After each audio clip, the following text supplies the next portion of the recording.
থেকে খুব বৃষ্টি পড়ছে এবং শরীরটাও খুব খারাপ, জ্বর জ্বর লাগছে। তাই রাত্রিবেলায় আমরা সবাই মিলে ঠিক করলাম আজকে ডিনারে চিকেন ম্যাগি বানাবো।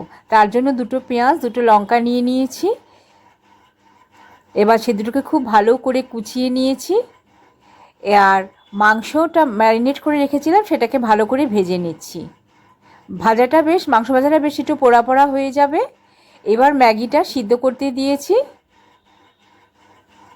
আর মাংসটাকে এবার কুচি কুচি করে কেটে নিচ্ছি।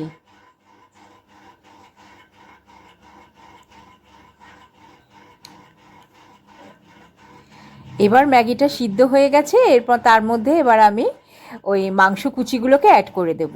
এবং ডিনারের জন্য আমাদের এক কড়াই চিকেন ম্যাগি রেডি হয়ে গেছে।